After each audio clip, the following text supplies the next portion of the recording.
welcome to Master Your Mindset, Master Your Life. This is a podcast that empowers you to start taking back control of your life, to break out of that monotony that you're currently in, and to unlock your full potential so you can start living a life that you're truly excited about.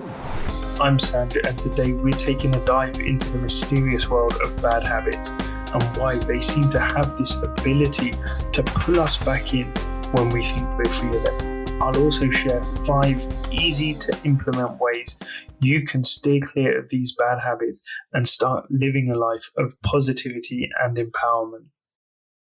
Does this sound familiar to you? You've had a bad habit, you've identified it, and you've worked on getting rid of it. You think you've managed it and you think you're free of it. So you've gone a long time without falling back into that same old pitfall. Then all of a sudden, something happens in your life and you find yourself falling back into that bad habit, the one you thought you had got rid of. Is this something that's happened to you with food, exercise, meditation, healthy living? Let me know, where has this happened in your life? For me, it was on distractions. My biggest weakness, my biggest bad habit used to be distractions. Whenever I would feel things were too much or I felt a bit overwhelmed, I would go and distract myself. I would use an iPad, I would play games on the iPad, I would watch TV, and I would just want that escapism. And it was a bad habit because it meant that escapism didn't actually get rid of any of the issues that I was trying to avoid. In fact, it just put it off. It just was a way of procrastination. So I used to use my phone, I used to use the iPad, and then again, I started embarking on this journey and I identified the issue. I identified my bad habit and I worked and I thought I'd stomped it out. But then a couple of months ago, I noticed things were difficult, things were stressful with work, and I found myself falling back into that bad habit. But again, because I was aware now that I was falling back into it, I took the necessary steps. I would put my phone in another room, I'd put the iPad in another room, and I made my workspace just about work. And so it made the world of difference. So that's my experience with it. But here's the thing, bad habits, they're like well-worn paths in our mind. They're comfortable, they're familiar, and they've been with us for a while. We don't even have to think about doing them anymore. It just happens. But the good news is we can actually rewire our brains and we can create new positive habits that help us do things which will help improve our life, take us better places, make us better people. But before we go into how you can clear those bad habits, let's talk about why these bad habits love to just make a comeback when we think we've beaten them. The first reason is because they're comfortable. Let's face it, our bad habits, they feel familiar. They provide instant gratification. They're comfortable. When life gets tough, we look to seek familiarity. We look to seek that comfort that we are used to. So when we're stressed and things are difficult, our brain takes that as a challenge. It takes us as a threat. And so it will then look to start behaving in a way that we know, that we're comfortable with and we're used to. So that's the first reason. But again, we can challenge ourselves to embrace that discomfort and realize that actually if we stepped out of that comfort zone of that bad habit, that we could discover new opportunities, we could fulfill new potential, that we could try new things and get new experiences. So that's the first one. The second is that we all experience stress from time to time, and bad habits can become our escape hatch. So they'll offer quick fixes to ease our stress, to ease our worries. And so it's soothing for us. But what if we actually found healthier ways to cope with stress? What if we actually found healthier ways that weren't bad habits, such as meditation or exercise, ways that could fuel growth rather than hinder it. Well, how would that look then? The third reason is we've got that all or nothing mindset. And by that, I mean,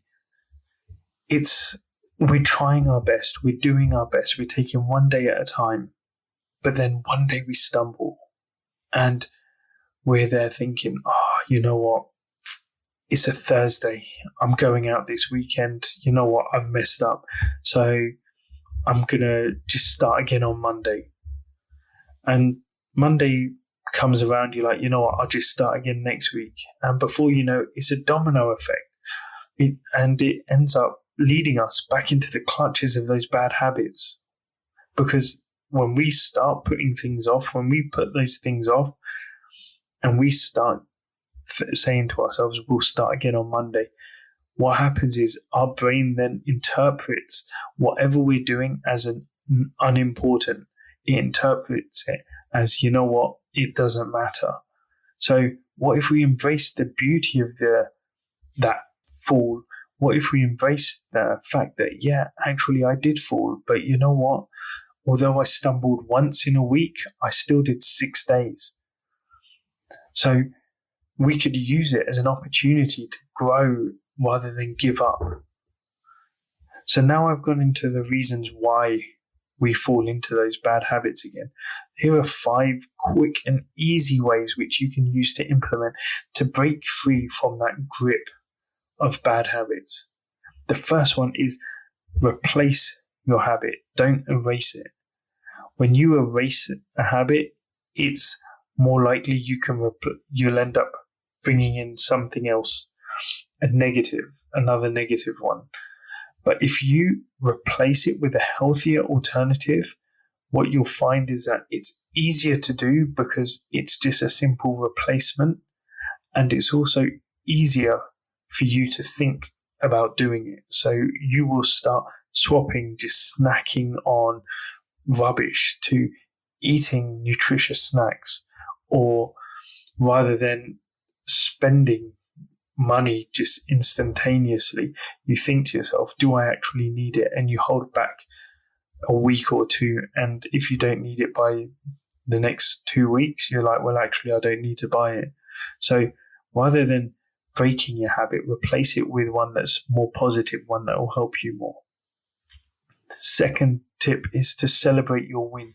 Every victory along the way, no matter how small, is a win that's worth celebrating. It's a journey that counts, not just a destination. Don't be fooled into thinking that just when you've beaten the habit, that's the only time you can celebrate. The third is to surround yourself with a supportive group. Seek the company of like-minded individuals who are going to support you, who are going to be there for you, who are going to back you up and keep you on the right path when you don't want to be on it. Yeah, make sure that you've got that supportive community that empowers you around you. The fourth is be aware. The more aware you are of your thoughts and emotions, it can help you recognize the triggers that cause you to fall into these bad habits. So if you become aware, it means that you can actually identify how you're feeling before you actually start taking action on that bad habit, and you can then choose healthier responses. And the fifth one is positive reinforcement. Reward yourself for staying on track.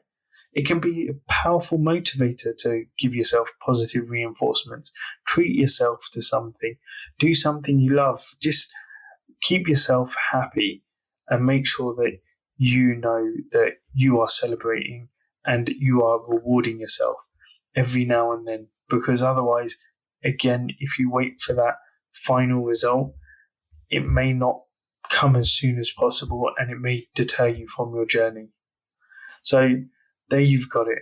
Let's say bye-bye to those bad habits. Let's embrace a good, positive set of habits, and let's reshape our paths and create new positive habits to build a positive life that we are excited to wake up every morning and to live. So thank you for joining me today. If you enjoyed this episode, let me know your biggest lesson from it in the comments below. I sincerely want to make a positive impact on this world, and I hope you can help me do that by sharing this podcast with others who need to hear it or who may want to hear it. So remember, your mindset shapes your reality. If you master it, you'll master your life. Thanks.